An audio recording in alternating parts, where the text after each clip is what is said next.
Segunda seção. A transformação de dinheiro em capital. Quarto capítulo. Transformação de dinheiro em capital.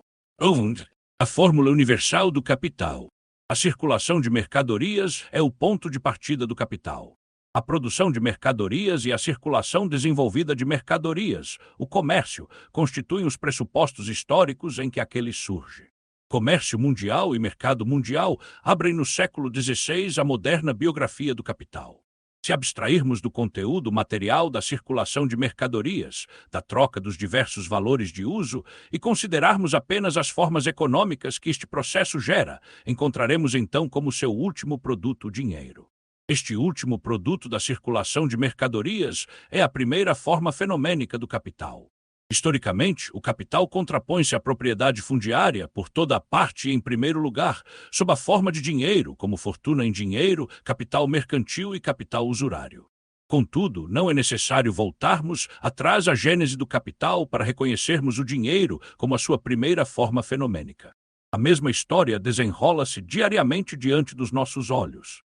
Cada novo capital pisa, em primeira instância, o palco, isto é, o mercado, mercado de mercadorias, mercado de trabalho ou mercado de dinheiro, sempre como dinheiro. Dinheiro que se deve transformar em capital através de processos determinados. Dinheiro enquanto dinheiro e dinheiro enquanto capital distinguem-se, antes de mais, apenas pela sua forma diversa de circulação. A forma imediata da circulação de mercadorias é MDM, transformação da mercadoria em dinheiro e retransformação de dinheiro em mercadoria, vender para comprar. A par desta forma achamos, porém, uma segunda, especificamente diferenciada, a forma DMD, transformação de dinheiro em mercadoria e retransformação de mercadoria em dinheiro, comprar para vender. Dinheiro que descreve no seu movimento esta última circulação transforma-se em capital, torna-se capital e, segundo a sua determinação, é já capital. Observemos mais de perto a circulação DMD. Ela percorre, tal como a circulação simples de mercadorias, duas fases contrapostas. Na primeira fase, DM, compra, o dinheiro é transformado em mercadoria. Na segunda fase, MD, a mercadoria é retransformada em dinheiro. A unidade de ambas as fases é, porém, o movimento total, que troca dinheiro por mercadoria e a mesma mercadoria, de novo por dinheiro, compra mercadoria para vender ou, se não tomarmos em conta as diferenças formais de compra e venda, compra mercadoria com o dinheiro e dinheiro com a mercadoria. O resultado, em que todo o processo se termina, é troca de dinheiro por dinheiro, DD. Se eu, por 100 libras esterlinas, compro 2.000 libras de algodão e vendo, de novo, as 2.000 libras de algodão por 110 libras esterlinas, troquei por fim 100 libras esterlinas por 110 libras esterlinas, dinheiro por dinheiro. É agudo, pois é evidente que o processo de circulação de se tornaria absurdo e sem conteúdo, se contornando se quisesse trocar o mesmo valor de dinheiro pelo mesmo valor de dinheiro, ou seja, por exemplo, 100 libras esterlinas por 100 libras esterlinas, muito mais simples e seguro seria o método do entesourador, que se agarra às suas 100 libras esterlinas em vez de as expor ao perigo da circulação. Por outro lado, se o mercador volta a vender por 110 libras esterlinas o algodão comprado por 100 libras esterlinas, ou se ele o deve vender ao desbarato por 100 libras esterlinas ou mesmo por 50 libras esterlinas, o seu dinheiro descreveu, em todas as circunstâncias, um movimento que lhe é próprio e original, inteiramente de outra espécie do que na circulação simples de mercadorias, por exemplo, na mão do camponês que veio. Importa, portanto, antes de mais, a caracterização das diferenças de forma entre os circuitos DM, DIM, DM. Assim se verificará simultaneamente a diferença de conteúdo que espreita por detrás destas diferenças de forma. Vejamos, em primeiro lugar, aquilo que é comum a ambas as formas.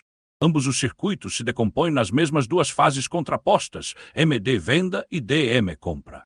Em cada uma de ambas as fases estão em frente um do outro os mesmos dois elementos coisais, mercadoria e dinheiro, e duas pessoas nas mesmas máscaras econômicas, um comprador e um vendedor. Cada um de ambos os circuitos é a unidade das mesmas fases contrapostas, e em ambos os casos esta unidade é mediada pelo aparecimento de três contraentes, dos quais um apenas vende, o outro apenas compra, mas o terceiro compra e vende alternadamente. Todavia, o que divide a partida ambos os circuitos M, DM e DM, D é a sequência inversa dessas mesmas fases contrapostas de circulação. A circulação simples de mercadorias começa com a venda e termina com a compra. A circulação do dinheiro, como capital, começa com a compra e termina com a venda. Ali é a mercadoria, aqui o dinheiro, que constitui o ponto de partida e o ponto final do movimento. Na primeira forma, é o dinheiro, na outra, inversamente, é a mercadoria que medeia o decurso total. Na circulação MDM, o dinheiro é, por fim, transformado em mercadoria que serve como valor de uso. O dinheiro é, pois, definitivamente desembolsado. Na forma inversa DMD, pelo contrário, o comprador desembolsa dinheiro para cobrar dinheiro como vendedor. Na compra da mercadoria, ele lança dinheiro na circulação para o subtrair de novo a ela através da venda da mesma mercadoria. Ele despacha o dinheiro apenas com a manhosa intenção de voltar a apoderar-se dele. Portanto, é apenas adiantado. Na forma MDM, a mesma moeda troca duas vezes de lugar. O vendedor recebe a do comprador e paga a um outro vendedor. O processo total, que começa com o recebimento de dinheiro por mercadoria, termina com a doação de dinheiro por mercadoria. Inversamente, na forma DMD, não é a mesma moeda que a que troca duas vezes de lugar, mas a mesma mercadoria. O comprador recebe-a da mão do vendedor e passa para a mão de um outro comprador. Como na circulação simples de mercadorias, a dupla troca de lugar da mesma moeda opera a sua transferência definitiva de uma mão para a outra. Também aqui a dupla troca de lugar da mesma mercadoria opera o refluxo do dinheiro ao seu primeiro ponto de partida. O refluxo do dinheiro ao seu ponto de partida não depende de a mercadoria ser vendida mais cara do que foi comprada. Esta circunstância apenas influencia a magnitude da soma de dinheiro que reflui. O próprio fenômeno do refluxo tem lugar logo que a mercadoria comprada é de novo vendida, portanto, quando o circuito DMD é descrito completamente. Isto é, portanto, uma diferença sensivelmente perceptível entre a circulação do dinheiro como capital e a sua circulação como mero dinheiro. O circuito MDM é completamente percorrido logo que a venda de uma mercadoria traga dinheiro, que a compra de outra mercadoria de novo leva. Se, contudo, sucede refluxo do dinheiro ao seu ponto de partida, isso só acontece pela renovação ou repetição de todo o curso. Se eu vender um quarteirão de cereal por 3 libras esterlinas e com estas 3 libras esterlinas comprar roupas, as 3 libras esterlinas estão para mim definitivamente gastas. Já não posso criar nada com elas. Pertencem ao comerciante de roupas. Se eu agora vender um segundo quarteirão de cereal, então volta dinheiro para mim, não em consequência da primeira transação, mas apenas em consequência da sua repetição. Afasta-se novamente de mim logo que eu termine a segunda transação e de novo compre. Na circulação MDM, o dispêndio de dinheiro não tem, pois, nada a ver com o seu refluxo. Em DMD, pelo contrário, o refluxo do dinheiro é condicionado pela própria espécie do seu dispêndio. Sem este refluxo, a operação falha ou o processo é interrompido e não está ainda pronto, porque falta a sua segunda fase, a venda que completa e conclui a compra. O circuito MDM parte do extremo, uma mercadoria, e termina no extremo, uma outra mercadoria, que sai da circulação e cai no consumo. Consumo, satisfação de necessidades, numa palavra, valor de uso, é, pois, o seu fim último. O circuito DMD sai, pelo contrário, do extremo dinheiro e regressa, por fim, ao mesmo extremo. O seu motivo impulsor e fim determinante é, portanto, o próprio valor de troca. Na circulação simples de mercadorias, ambos os extremos têm a mesma forma econômica. Ambos são mercadoria. São também mercadorias da mesma magnitude de valor. Mas são valores de uso qualitativamente diversos, por exemplo, cereal e roupas. A troca de produtos, o intercâmbio dos diversos materiais em que se manifesta o trabalho social, constitui aqui o conteúdo do movimento. Diferentemente na circulação DMD, ela parece à primeira vista desprovida de conteúdo porque tautológica. Ambos os extremos têm a mesma forma econômica. Ambos são dinheiro, não são, portanto, valores de uso qualitativamente diferentes, já que o dinheiro é exatamente a figura transformada das mercadorias, em que estão extintos os seus valores de uso particulares. Trocar primeiro 100 libras esterlinas por algodão e depois, novamente, o mesmo algodão por 100 libras esterlinas. Portanto, por um rodeio, dinheiro por dinheiro, o mesmo pelo mesmo, parece uma operação tão sem sentido quanto absurda. Uma soma de dinheiro só se pode distinguir de outra soma de dinheiro, em geral, pela sua magnitude. O processo DMD não deve, pois, o seu conteúdo a nenhuma diferença qualitativa dos seus extremos, já que ambos são dinheiro, mas apenas a sua diversidade quantitativa. Por fim, é retirado mais dinheiro à circulação do que de início lá tinha sido lançado. O algodão comprado por 100 libras esterlinas é, por exemplo, novamente vendido por 100 mais 10 libras esterlinas ou 110 libras esterlinas. A forma completa deste processo é, portanto, DMD, em que D igual D mais delta D, isto é, igual à soma de dinheiro originariamente adiantada mais um incremento. A este incremento ou excesso sobre o valor originário chamo eu mais-valia, surplus valor. O valor originariamente adiantado não apenas se mantém, portanto, na circulação, mas nela altera sua magnitude de valor, acrescenta uma mais-valia ou valoriza-se. E este movimento transforma-o em capital. É agudo, pois, também possível que em M, DM ambos os extremos MM, por exemplo, cereal e roupas, sejam magnitudes de valor quantitativamente diversas. O camponês pode vender o seu cereal acima do valor ou comprar as roupas abaixo do seu valor. Ele pode, por seu lado, ser enganado pelo comerciante de roupas. Tal diversidade de valor permanece, porém, mesmo para esta forma de circulação puramente casual. Ela não perde logo sentido e razão de ser, como no processo DMD, se ambos os extremos, cereal e roupas, por exemplo, forem equivalentes. A sua equivalência é aqui antes condição do decurso normal. A repetição ou renovação da venda para comprar encontra, tal como este mesmo processo, medida e finalidade num fim último que reside fora dela, no consumo, na satisfação de determinadas necessidades. Em contrapartida, na compra para venda, o princípio e o fim são a mesma coisa, dinheiro, valor de troca, e já por isso o movimento é interminável. De certo, detornou-se de mais delta D 100 libras esterlinas em 100 mais 10. Mas consideradas de um modo meramente qualitativo, 110 libras esterlinas são o mesmo que 100 libras esterlinas, a saber, dinheiro. E consideradas quantitativamente, 110 libras esterlinas são uma soma de valor limitada tal como 100 libras esterlinas. Se as 110 libras esterlinas fossem despendidas como dinheiro, deixariam de desempenhar o seu papel.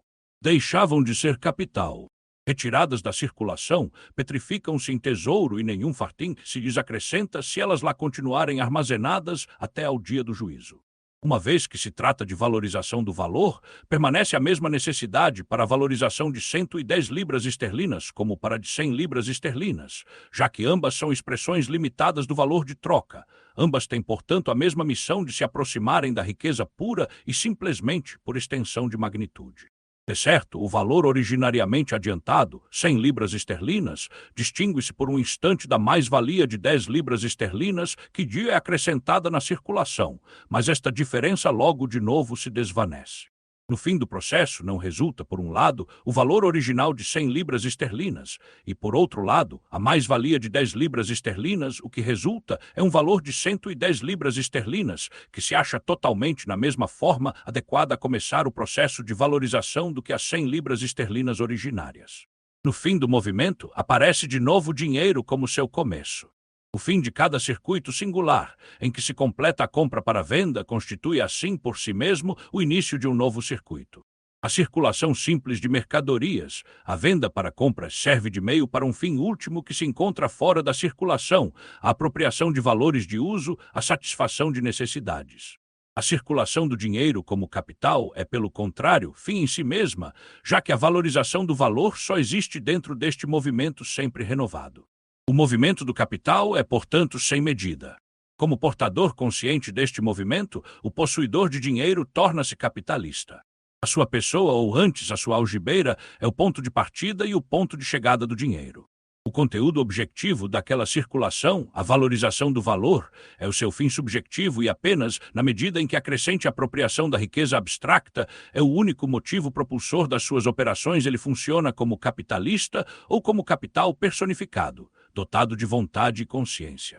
O valor de uso não é, portanto, nunca de tratar como fim imediato do capitalista.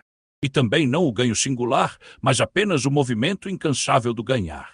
Este impulso absoluto de enriquecimento, esta caça apaixonada ao valor é comum ao capitalista e ao entesourador. Mas enquanto que o entesourador é apenas o capitalista louco, o capitalista é o entesourador racional. A incansável multiplicação do valor, a que o entesourador aspira na medida em que tenta salvar o dinheiro da circulação, alcança o capitalista mais esperto na medida em que o entrega sempre de novo à circulação.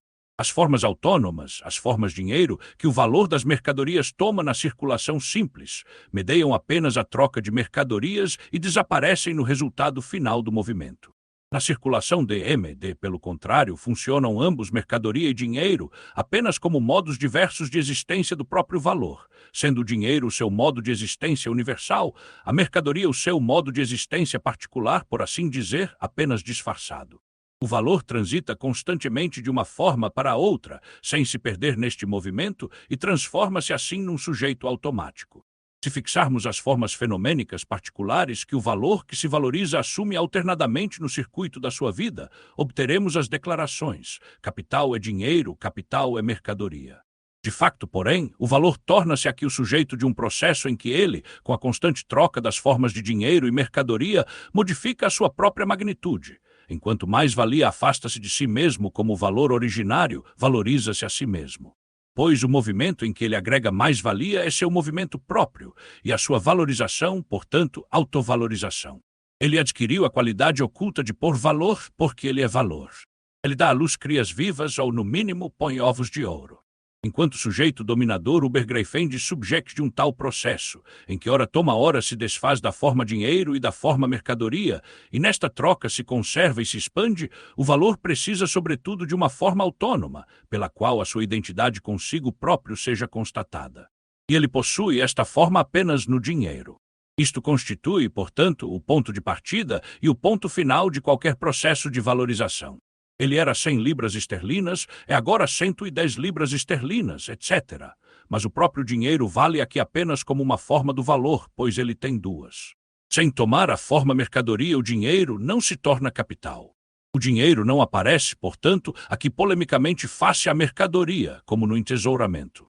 O capitalista sabe que todas as mercadorias, por muito mau aspecto que tenham e por muito mal que cheirem, na fé e na verdade são dinheiro, judeus circuncidados interiormente, e além disso meios milagrosos de a partir do dinheiro fazer mais dinheiro. Se na circulação simples o valor das mercadorias, face ao seu valor de uso, recebe quando muito a forma autônoma do dinheiro, aqui ele manifesta-se de repente como uma substância em processo, que se move a si mesma, para a qual mercadoria e dinheiro são ambos meras formas. Mas ainda mais, em vez de manifestar relações de mercadorias, ele entra agora, por assim dizer, numa relação privada consigo mesmo. Diferencia-se como valor originário de si mesmo como mais-valia, tal como Deus Pai de si mesmo se diferencia como Deus Filho, e ambos são da mesma idade e formam, de facto, apenas uma pessoa, pois só através da mais-valia de 10 libras esterlinas as 100 libras esterlinas adiantadas se tornam capital, e logo que estas se tornaram nisso, logo que o Filho, e através do Filho o Pai gera, de novo desaparece a sua diferença. O valor torna-se, pois, valor em processo, dinheiro em processo, e enquanto isso, capital. Ele provém da circulação, regressa a ela, conserva-se e multiplica-se nela, volta dela aumentado e começa o mesmo circuito sempre de novo. Dinheiro que gera dinheiro, money wish begets money, assim soa a descrição do capital na boca dos seus primeiros intérpretes, os mercantilistas. Comprar para vender ou, de modo mais completo, comprar para vender mais caro, parece apenas uma forma que é própria de uma espécie de capital, do capital mercantil. Mas também o capital industrial é dinheiro que se transforma em mercadoria, e pela venda da mercadoria se retransforma em mais dinheiro. Actos que se desenrolam porventura entre a compra e a venda, fora da esfera de circulação, em nada alteram esta forma de movimento. No capital que rende juro, por fim, a circulação de manifesta-se abreviada no seu resultado sem a mediação, por assim dizer, em estilo lapidar como dinheiro igual a mais dinheiro, valor que é maior do que si próprio. é, de facto, a fórmula universal do capital, tal como aparece imediatamente na esfera da circulação. 2. Contradições da fórmula universal.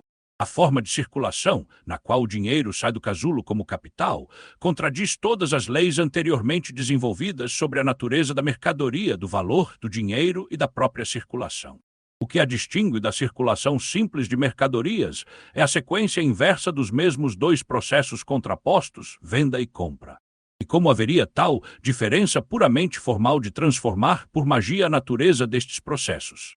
Mais ainda, esta inversão existe apenas para um dos 3 parceiros comerciais que negociam entre si. Enquanto capitalista compro mercadoria A e volto a vendê-la a B, ao passo que, enquanto simples possuidor de mercadorias, vendo mercadoria a B e depois compro mercadoria A. Para os parceiros comerciais A e B esta diferença não existe. Eles aparecem apenas como compradores ou vendedores de mercadorias. Eu próprio coloco-me sempre perante eles como simples possuidor de dinheiro ou possuidor de mercadorias, comprador ou vendedor, e de facto, em ambas as sequências, opõe-me a uma pessoa apenas enquanto comprador e a outra apenas enquanto vendedor, a uma apenas enquanto dinheiro, a outra apenas enquanto mercadoria, a nenhuma das duas enquanto capital ou capitalista ou representante de algo que fosse mais do que dinheiro ou mercadoria. Para mim, a compra A e a venda B formam uma sequência.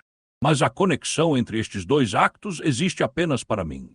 A não se rala por causa da minha transação com B, e B por causa da minha transação com A. Se eu lhes quisesse explicar porventura o mérito particular que adquiri pela inversão da sequência, eles demonstrar-me-iam que eu próprio me engano na sequência e que a transação total não começou com uma compra e terminou com uma venda, mas inversamente, começou com uma venda e concluiu-se com uma compra.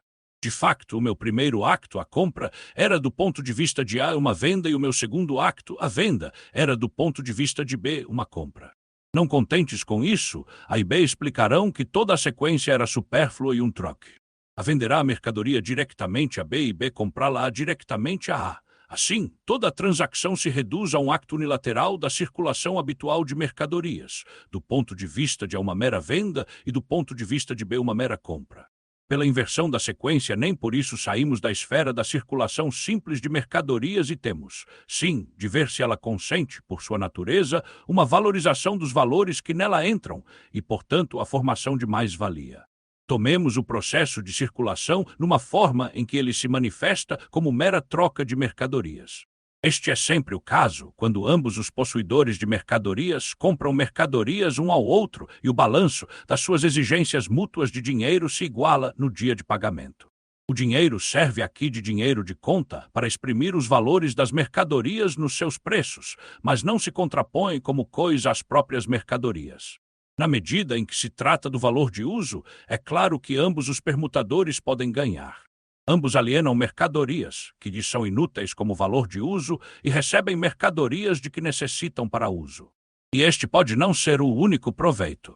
A que vende vinho e compra grão, produz talvez mais vinho do que o cultivador de grão B poderia produzir no mesmo tempo de trabalho, e o cultivador de grão B, no mesmo tempo de trabalho, mais grão do que o vinhateiro a poderia produzir.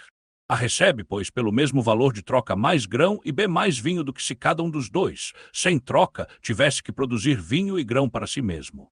Em relação ao valor de uso, pode-se, portanto, dizer que a troca é uma transação em que ambas as partes ganham. Diferentemente com o valor de troca. Um homem que possui muito vinho e nenhum trigo comercia com um outro homem que tem muito trigo e nenhum vinho. Entre eles faz-se uma troca num valor de 50 em trigo contra um valor de 50 em vinho. Esta troca não é acréscimo de riquezas nem para um nem para o outro, pois cada um deles antes da troca possuía um valor igual ao que conseguiu por este meio.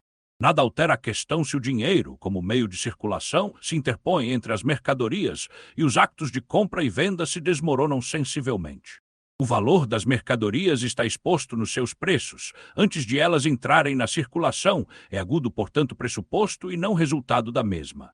Considerada abstractamente, isto é, prescindindo de circunstâncias que não derivam das leis imanentes da circulação simples de mercadorias, não sucede nada nesta, para além da substituição de um valor de uso por outro, senão uma metamorfose, uma mera mudança de forma da mercadoria. O mesmo valor, ou seja, o mesmo quantum de trabalho social objectivado, permanece na mão do mesmo possuidor de mercadorias, primeiro na figura da sua mercadoria, depois na do dinheiro em que ela se transforma, por fim na da mercadoria em que este dinheiro se retransforma. Esta mudança de forma não inclui qualquer modificação da magnitude de valor. Todavia, a mudança porque o valor da própria mercadoria passa neste processo limita-se a uma mudança da sua forma dinheiro. Esta existe primeiro como preço da mercadoria posta à venda, depois como uma soma de dinheiro, que já estava contudo expressa no preço, por fim como o preço de uma mercadoria equivalente. Esta mudança de forma inclui em si e por si tão pouco uma modificação da magnitude de valor, quanto o trocar de uma nota de 5 libras por soberanos, meios soberanos e xelins. Portanto, na medida em que a circulação das mercadorias condiciona apenas uma mudança de forma do seu valor, ela condiciona, se o fenômeno decorre de modo puro, uma troca de equivalentes. A própria economia vulgar, por muito pouco que saiba o que é o valor, supõe, por isso, sempre que quer considerar a sua maneira de modo puro o fenômeno, que procura e oferta coincidem, isto é, que o seu efeito em geral cessa. Se, portanto, no que concerne ao valor de uso, ambos os permutadores podem ganhar, não podem ambos ganhar em valor de troca. Aqui disse antes, onde há igualdade não há lucro. As mercadorias podem, na verdade, ser vendidas a preços que se desviam dos seus valores, mas este desvio aparece como uma infração da lei da troca de mercadorias.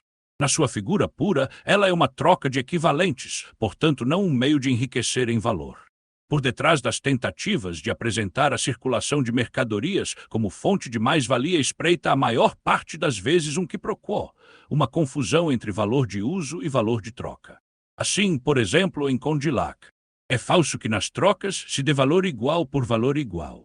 Pelo contrário, cada um dos contraentes dá sempre um menor por um maior.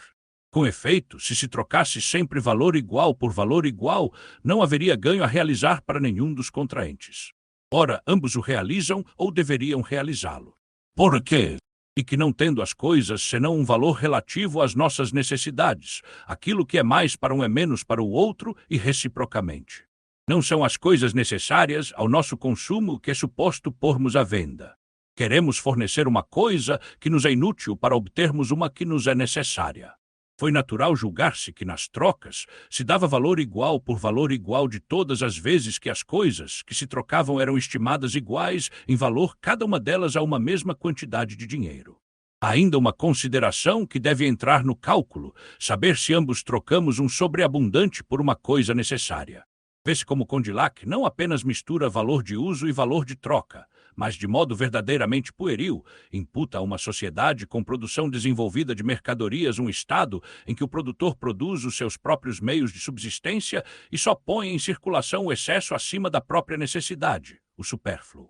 O argumento de Condillac é, porém, frequentemente repetido por economistas modernos, nomeadamente quando se trata de apresentar a figura desenvolvida da troca de mercadorias, o comércio como produtivo de mais-valia.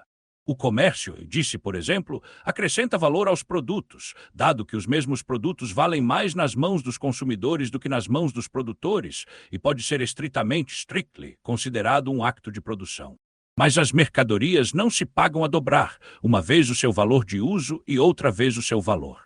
E se o valor de uso da mercadoria é mais útil ao comprador do que ao vendedor, a sua forma dinheiro é mais útil ao vendedor do que ao comprador.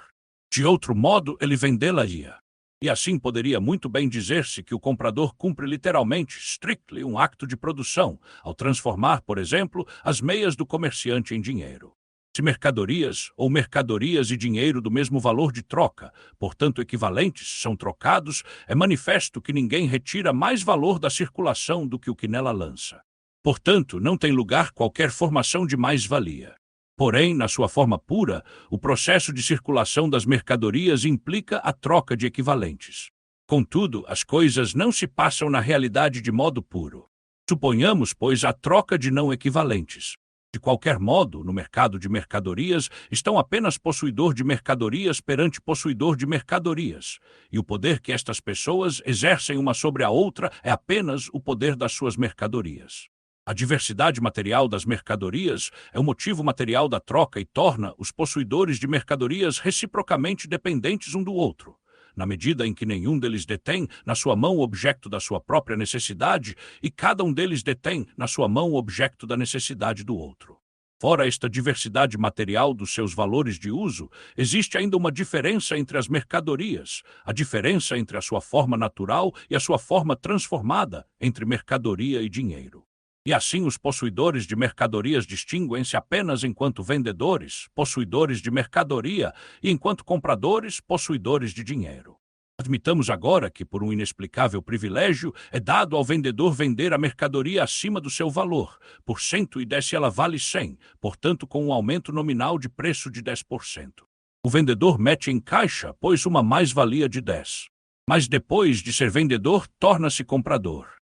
Um terceiro possuidor de mercadorias encontra-o agora como comprador e goza, por seu lado, do privilégio de vender a mercadoria 10% mais cara. O nosso homem, enquanto vendedor, ganhou 10 para perder 10 enquanto comprador. De facto, o resultado de tudo isto é que todos os possuidores de mercadorias vendem as suas mercadorias uns aos outros 10% acima do valor, o que é exatamente o mesmo que se vendessem as mercadorias pelos seus valores. Um tal aumento geral nominal de preço das mercadorias produz o mesmo efeito que se os valores das mercadorias fossem, por exemplo, avaliados em prata em vez de ouro. Os nomes monetários, isto é, os preços das mercadorias inchariam, mas as suas relações de valor permaneceriam inalteradas. Suponhamos, inversamente, que seria privilégio do comprador comprar as mercadorias abaixo do seu valor. Aqui não é preciso sequer recordar que o comprador de novo se torna vendedor. Ele era vendedor antes de ser comprador. Ele já perdeu 10% como vendedor antes de ganhar 10% como comprador. Tudo fica como dantes. A formação de mais-valia e, assim, a transformação de dinheiro em capital não pode, portanto, ser explicada nem pelos vendedores venderem as suas mercadorias acima do seu valor, nem pelos compradores as comprarem abaixo do seu valor. O problema não é, de modo algum, simplificado por se introduzirem subrepticiamente relações estranhas, como, por exemplo, o coronel Torrens diz. A procura efetiva consiste no poder e inclinação, por parte dos consumidores para dar pelas mercadorias, quer na troca imediata, quer na que passa por um circuito, uma porção maior de capital do que a sua produção custa. Na circulação, produtores e consumidores encontram-se face a face apenas como vendedores e compradores. Afirmar que a mais-valia para o produtor brota do facto de os consumidores pagarem a mercadoria acima do valor significa apenas disfarçar a simples frase: o possuidor de mercadorias possui, como vendedor, o privilégio de vender demasiado caro. O vendedor produziu a própria mercadoria ou representa o seu produtor, mas não menos, também o comprador produziu ele próprio a mercadoria manifestada no seu dinheiro ou representa ele o seu produtor. Estão, portanto, produtor perante produtor. O que os distingue é que um compra e o outro vende. Não nos faz dar um passo adiante que o possuidor de mercadorias, sob o nome de produtor, venda a mercadoria acima do seu valor e, sob o nome de consumidor, a pague demasiado cara. Os representantes consequentes da ilusão de que a mais-valia brota de um aumento nominal de preço ou do privilégio do vendedor em vender a mercadoria demasiado cara supõem assim uma classe que apenas compra sem vender e, portanto, apenas consome sem produzir. A existência de uma tal classe é ainda inexplicável do ponto de vista a que até agora chegamos, o da circulação simples. Mas antecipemo-nos. O dinheiro com que uma tal classe constantemente compra tem de fluir constantemente dos próprios consumidores de mercadorias para ela, sem troca, gratuitamente, a qualquer título de direito ou de força. Vender a esta classe as mercadorias acima do valor significa apenas recuperar de novo, por embuste em parte, dinheiro que se deu gratuitamente. Assim, as cidades da Ásia Menor pagavam o tributo anual em dinheiro à antiga Roma. Com este dinheiro, Roma comprava-lhes mercadorias e comprava-as demasiado caras. Os habitantes da Ásia Menor enganavam os romanos ao surripiarem de novo aos conquistadores uma parte do tributo por via do comércio. Contudo, os asiáticos continuavam a ser os enganados.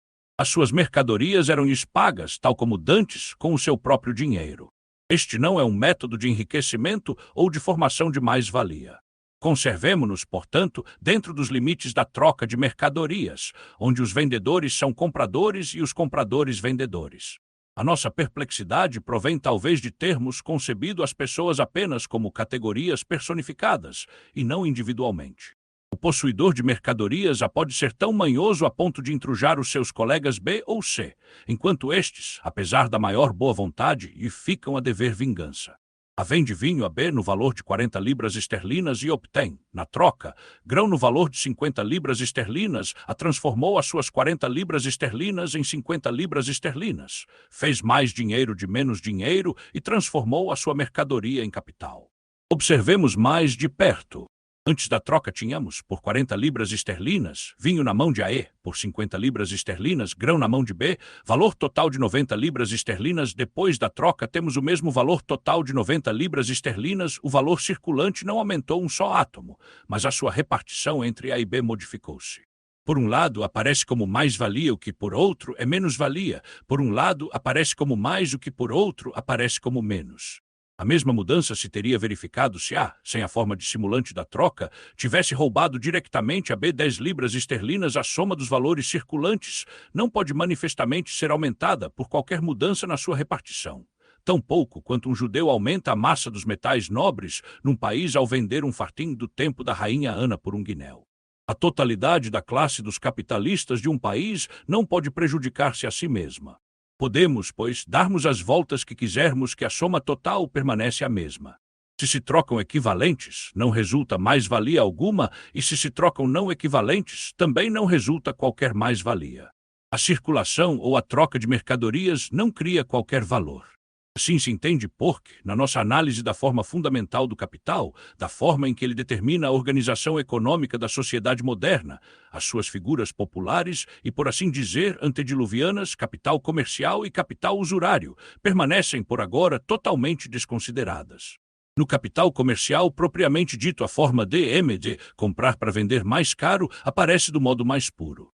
Por outro lado, todo o seu movimento se processa dentro da esfera da circulação. Mas visto que é impossível explicar, a partir da própria circulação, a transformação de dinheiro em capital, a formação de mais-valia, o capital comercial mostra-se impossível quando são trocados equivalentes e, portanto, mostra-se apenas derivável do duplo prejuízo dos produtores de mercadorias, que compram e vendem, pelo comerciante que entre eles parasitariamente se intromete. Neste sentido, diz Franklin, guerra é roubo, comércio é burla. Se a valorização do capital comercial não houvesse de ser explicada por mera burla dos produtores de mercadorias, caberia fazermos uma longa série de termos intermédios que aqui, onde a circulação de mercadorias e os seus momentos simples constituem o nosso único pressuposto, ainda falta totalmente. O que vale para o capital comercial vale ainda mais para o capital usurário. No capital comercial, os extremos, o dinheiro que é lançado no mercado e o dinheiro aumentado que é retirado do mercado, são pelo menos mediados por compra e venda, pelo movimento da circulação.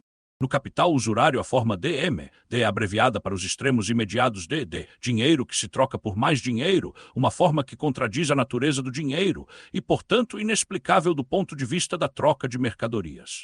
Por isso, diz Aristóteles, sendo a crematística ela própria dupla, uma do comércio, outra da economia, a última é necessária e louvável, a primeira fundada na circulação e justamente censurada, pois não é segundo a natureza, mas tirando uns dos outros, assim a usura é com razão odiada, pois o próprio dinheiro torna-se aqui a fonte da aquisição e não é utilizado para aquilo que foi inventado.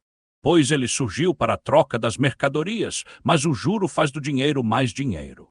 Daí também o seu nome, pskos, juro e nascido. Pois os nascidos são semelhantes aos que os geram. O juro, porém, é dinheiro, de modo que de todas as crematísticas, esta é a mais contrária à natureza. Tal como o capital comercial, encontraremos no decurso da nossa investigação o capital, que rende juro como forma derivada, e ao mesmo tempo veremos por que é que elas aparecem historicamente antes da moderna forma fundamental do capital. Mostrou-se que a mais-valia não pode brotar da circulação e, portanto, na formação daquela tem de processar-se algo nas costas desta, que nesta própria circulação é invisível.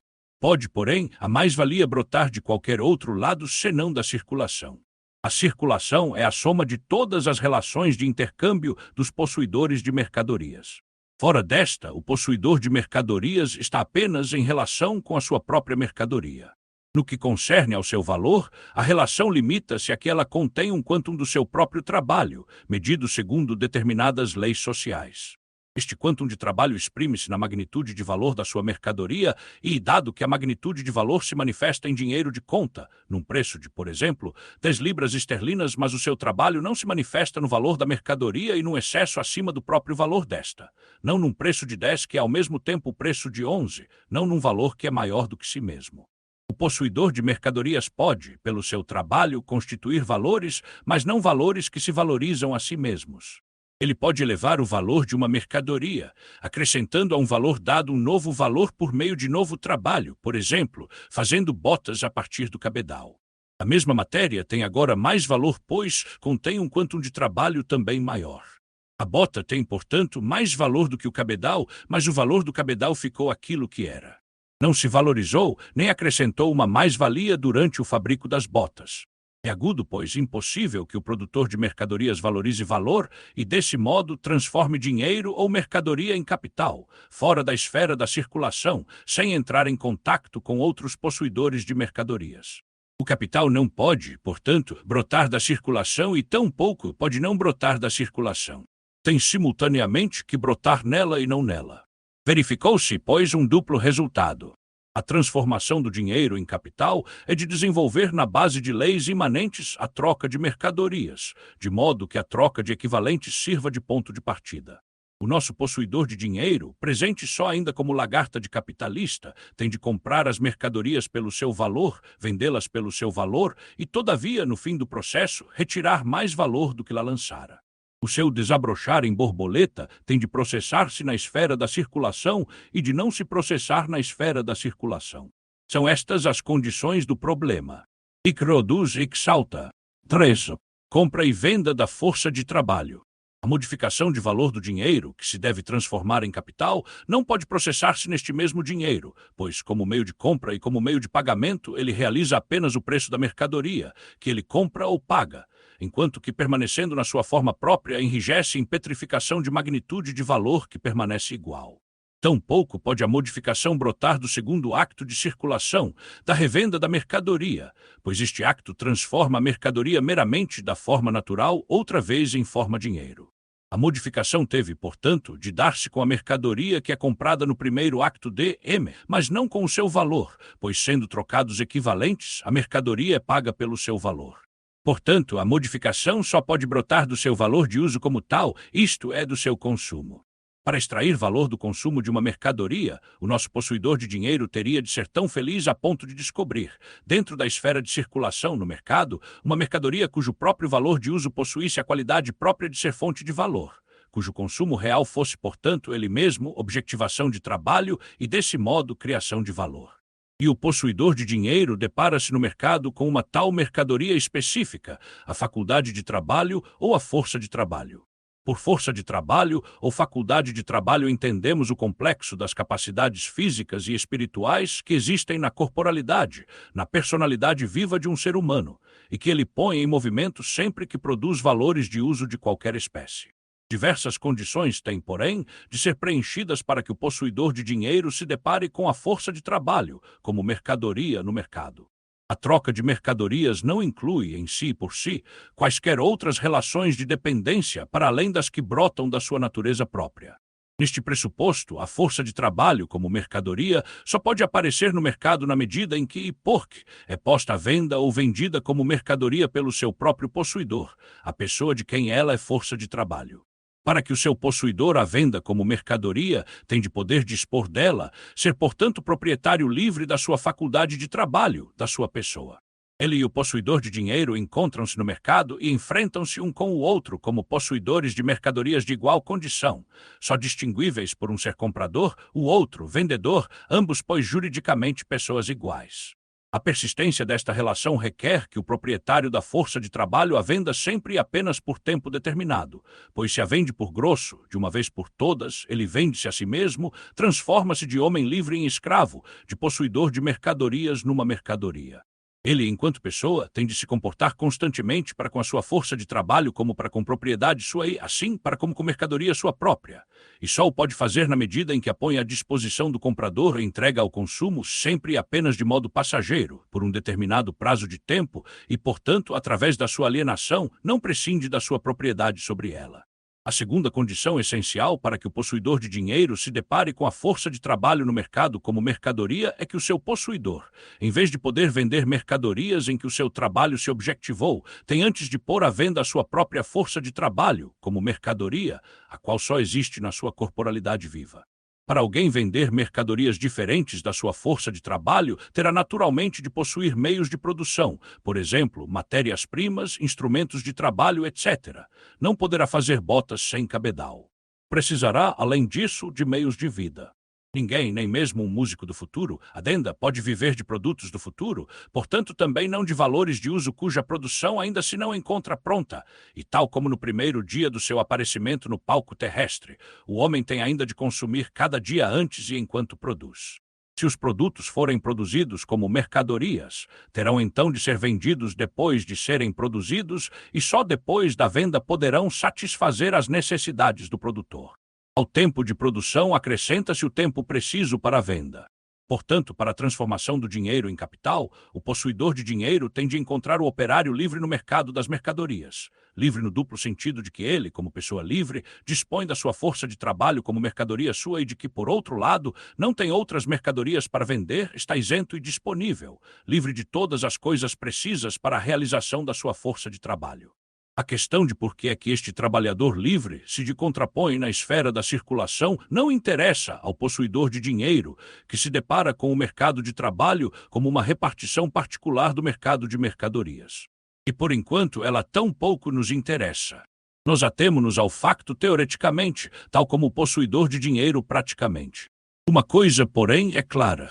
A natureza não produz, por um lado, possuidores de dinheiro ou de mercadorias, e, por outro, meros possuidores das forças de trabalho próprias. Esta relação não pertence à história natural, nem é sequer uma relação social comum a todos os períodos da história. É manifestamente ela mesma o resultado de um desenvolvimento histórico precedente, o produto de muitos revolucionamentos econômicos, do declínio de toda uma série de formações mais antigas da produção social. Também as categorias econômicas que antes consideramos trazem a sua marca histórica. Na existência do produto como mercadoria ocultam-se determinadas condições históricas. Para se tornar mercadoria, o produto não deve ser produzido como um meio imediato de subsistência para o próprio produtor. Se tivéssemos continuado a investigar, sob que circunstâncias todos aceitam ou apenas a maioria dos produtos aceita a forma da mercadoria, ter-se-ia então descoberto que isto apenas sucede com base num modo de produção muito específico, o capitalista. Uma tal investigação estaria longe da análise da mercadoria.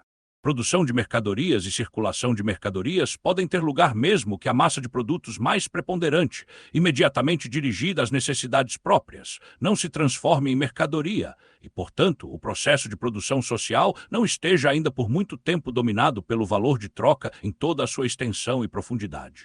A manifestação do produto como mercadoria tem por condição uma divisão do trabalho de tal modo desenvolvida no seio da sociedade que a separação entre valor de uso e valor de troca, que só principia no comércio de troca imediato, já se encontra realizada. Um tal estádio de desenvolvimento é, porém, comum às formações econômicas da sociedade historicamente mais diversas. Ou, se considerarmos o dinheiro, ele pressupõe um certo nível da troca de mercadorias. As formas de dinheiro particulares, mero equivalente de mercadorias, ou meio de circulação ou meio de pagamento, tesouro e dinheiro mundial, apontam para estádios muito diversos do processo social de produção, segundo o diverso âmbito e a relativa preponderância de uma ou de outra função. Contudo, segundo a experiência, basta uma circulação de mercadorias relativamente pouco desenvolvida para a formação de todas estas formas. Diferentemente com o capital, as suas condições históricas de existência não estão de modo algum dadas com a circulação das mercadorias e do dinheiro. Surge apenas onde o possuidor de meios de produção e de vida se depara no mercado com o operário livre como vendedor da sua força de trabalho, e só esta condição histórica encerra toda uma história universal. O capital anuncia, pois desde o início, uma época do processo social de produção. Há que considerar mais de perto esta mercadoria peculiar, a força de trabalho. Tal como todas as outras mercadorias, ela possui um valor. Como é ele determinado? O valor da força de trabalho, tal como o de qualquer outra mercadoria, é determinado pelo tempo de trabalho necessário para a produção, portanto, também reprodução deste artigo específico. Enquanto valor, a própria força de trabalho representa apenas um quantum determinado de trabalho social médio nela objetivado. A força de trabalho existe apenas como disposição do indivíduo vivo. A produção daquela pressupõe, portanto, a existência desta. Dada a existência do indivíduo, a produção da força de trabalho consiste na sua própria reprodução ou conservação. Para sua conservação, o indivíduo vivo precisa de uma certa soma de meios de vida. O tempo de trabalho necessário para a produção da força de trabalho resolve-se, pois no tempo de trabalho necessário para a produção destes meios de vida, ou o valor da força de trabalho é o valor dos meios de vida necessários para a conservação do seu possuidor. A força de trabalho, porém, só se realiza pela sua exteriorização, só se ativa no trabalho. Pela sua ativação, o trabalho, é despendido um determinado quantum de músculo humano, nervo, cérebro, etc., que tem de ser de novo substituído. Este dispêndio aumentado implica uma entrada aumentada. Se o proprietário da força de trabalho hoje trabalhou, tem amanhã de poder repetir o mesmo processo nas mesmas condições de força e saúde. A soma dos meios de vida tem, pois, de bastar para conservar o indivíduo que trabalha como indivíduo que trabalha no seu estado de vida normal. As próprias necessidades naturais naturlicherie, como alimentação, vestuário, aquecimento, habitação, etc., são diversas segundo as peculiaridades climáticas e outras peculiaridades naturais de um país. Por outro lado, o âmbito das chamadas necessidades imprescindíveis, assim como a maneira da sua satisfação, são eles mesmos um produto histórico e dependem, portanto, em grande parte, do estádio de civilização de um país e, entre outras coisas, dependem também essencialmente das condições em que se formou a classe dos trabalhadores livres e, portanto, de com que hábitos e exigências de vida. Por oposição às outras mercadorias, a determinação de valor da força de trabalho contém, pois, um elemento histórico e moral. Para um determinado país, num determinado período, contudo, o volume médio dos meios de vida necessários está dado. O proprietário da força de trabalho é mortal. Havendo, portanto, o seu aparecimento no mercado de ser contínuo, como pressupõe a transformação contínua de dinheiro em capital, então o vendedor da força de trabalho tem de se eternizar no modo em que cada indivíduo vivo se perpetua a si próprio, por procriação. As forças de trabalho retiradas ao mercado por deterioração e morte têm no mínimo de ser constantemente substituídas por um número igual de forças de trabalho novas. A soma dos meios de vida necessários para a produção da força de trabalho inclui, portanto, os meios de vida dos substitutos, isto é, dos filhos dos operários, de tal modo que esta raça de peculiares possuidores de mercadorias se eternize no mercado das mercadorias. Para modificar a natureza humana em geral, para que ela atinja destreza e prontidão num determinado ramo de trabalho e se torne força de trabalho desenvolvida e específica, é preciso uma determinada formação ou instrução que, por seu lado, custa uma soma maior ou menor de equivalentes de mercadorias. Segundo o caráter mais ou menos mediado da força de trabalho, são também diversos os seus custos de formação. Os custos de aprendizagem, extremamente pequenos para a força de trabalho habitual, entram, pois, no âmbito dos valores dispendidos para a sua produção. O valor da força de trabalho resolve-se no valor de uma determinada soma de meios de vida. Muda, pois, também com o valor destes meios de vida, isto é, com a magnitude do tempo de trabalho requerido para a sua produção. Uma parte dos meios de vida, por exemplo, alimentos, meios de aquecimento, etc., são consumidos de novo diariamente e têm diariamente de ser de novo substituídos. Outros meios de vida, como roupas, móveis, etc., consomem-se em espaços de tempo mais longos e há apenas que substituí-los em espaços de tempo mais longos. Mercadorias de uma espécie têm de ser compradas ou pagas diariamente, outras semanalmente, trimestralmente, etc., como quer que se reparta a soma destas despesas. Por exemplo, durante um ano ela tem de ser coberta todos os dias pela receita média. Se a massa das mercadorias requeridas diariamente para a produção da força de trabalho igual A, a da requerida semanalmente igual B, a da requerida trimestralmente igual C, etc., então a medida diária destas mercadorias seria igual 365 a mais 52 B mais 4C mais etc., dividido por 365. Admitindo que nesta massa de mercadorias precisa para o dia médio estão contidas 6 horas de trabalho social, então objetiva-se diariamente na força de trabalho meio-dia de trabalho médio social, ou meio-dia de trabalho é requerido para a produção diária da força de trabalho. Este quantum de trabalho requerido para a sua produção diária constitui o valor diário da força de trabalho ou o valor da força de trabalho reproduzida diariamente. Se meio-dia de trabalho social médio se manifesta igualmente numa massa de ouro de 3 shilling ou num thaler, então um thaler é o preço correspondente ao valor diário da força de trabalho. Se o possuidor da força de trabalho puser esta à venda diariamente por um thaler, então o seu preço de venda é igual ao seu valor, e segundo o nosso pressuposto, o possuidor de dinheiro, desejoso de transformar os seus thalers em capital, paga este valor. O limite último ou limite mínimo do valor da força de trabalho é formado pelo valor de uma massa de mercadorias sem o aprovisionamento diário da qual o portador da força de trabalho, o homem, não pode renovar o seu processo de vida. Portanto, pelo valor dos meios de vida fisicamente indispensáveis. Se o preço da força de trabalho desce deste mínimo, desce então abaixo do seu valor, pois assim ela só se pode conservar e desenvolver de forma enfesada. O valor de toda a mercadoria é, porém, determinado pelo tempo de trabalho exigido para fornecer em qualidade normal. É um sentimentalismo extraordinariamente barato achar grosseira esta determinação do valor da força de trabalho, decorrente da natureza da coisa, e lamentar-se como Rossi. Conceber a potência de trabalho, puissance de travail, fazendo abstracção dos meios de subsistência dos trabalhadores durante a obra da produção é conceber um ente de razão, etre de raison. Quem diz trabalho, quem diz potência de trabalho, diz ao mesmo tempo trabalhadores e meios de subsistência, operário e salário. Quem diz faculdade de trabalho não diz trabalho, tão pouco como quem diz faculdade de digestão diz digerir. Para este último processo, é obviamente exigido mais do que um bom estômago. Quem diz faculdade de trabalho não abstrai dos meios de vida necessários para a sua subsistência. O valor destes está antes expresso no valor daquela. Se não é vendida, não vale de nada ao operário e ele experimenta antes como uma necessidade cruel da natureza que a sua faculdade de trabalho tenha requerido um determinado quantum de meios de subsistência para a sua produção e sempre de novo os requeira para a sua reprodução. Ele descobre então, com Sismondi, que esta potência se não for vendida. É nada. A natureza peculiar desta mercadoria específica, da força de trabalho, implica que, com a conclusão do contrato entre comprador e vendedor, o seu valor de uso ainda não tenha passado realmente para a mão do comprador. O seu valor, como de qualquer outra mercadoria, foi determinado antes dela ter entrado em circulação, pois foi despendido um determinado quantum de trabalho social para a produção da força de trabalho, mas o seu valor de uso apenas consiste na ulterior exteriorização da força.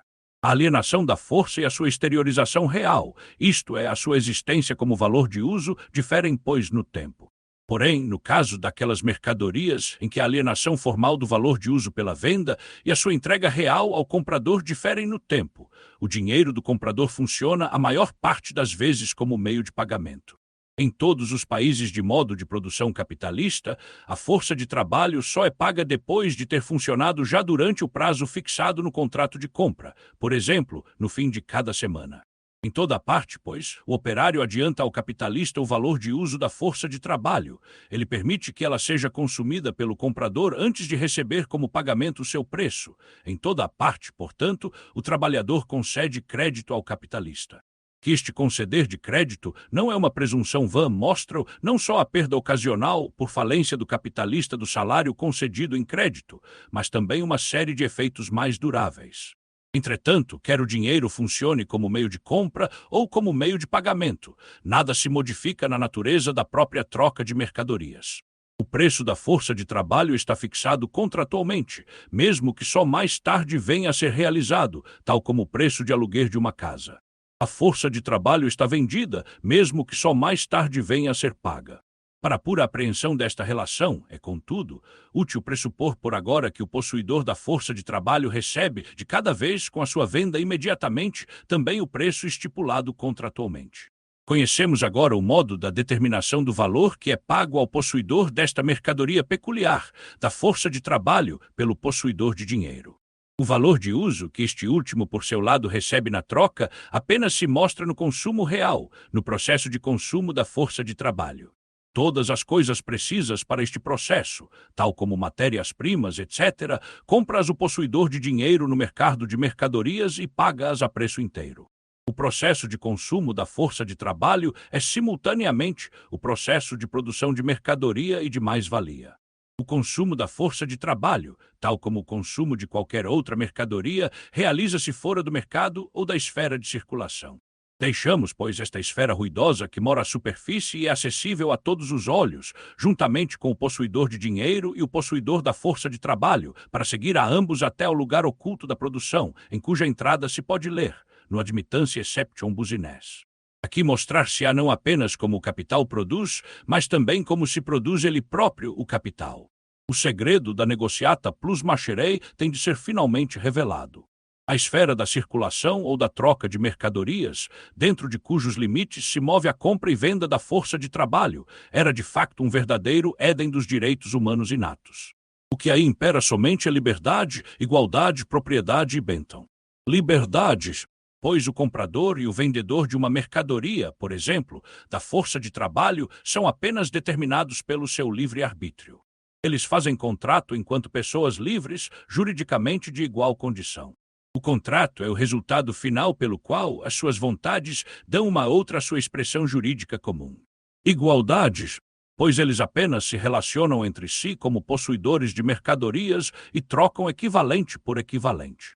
Propriedades, pois cada um dispõe apenas do que é seu. Bênção, pois cada um deles só se preocupa consigo. O único poder que os junta e põe em relação é o do seu proveito próprio, da sua vantagem particular, dos seus interesses privados. E exatamente porque cada um apenas se volta para si e nenhum para o outro. Todos realizam apenas a obra da sua vantagem recíproca, do proveito comum, do interesse conjunto, em consequência de uma harmonia pré-estabelecida das coisas ou sob os auspícios de uma providência toda manhosa. Ao separar-se desta esfera da circulação simples ou da troca de mercadorias, a qual o livre-cambista vulgariz vai buscar concepções, conceitos e padrão para o seu juízo sobre a sociedade do capital e do trabalho assalariado, algo se transforma já, ao que parece, a fisionomia da nossa dramatis personae. O antigo possuidor de dinheiro marcha à frente como capitalista, o possuidor de força de trabalho segue como seu operário, um significativamente sorridente e zeloso pelo negócio, o outro tímido, contrariado, como alguém que levou a sua própria pele ao mercado e agora nada mais tem a esperar senão ser esfolado.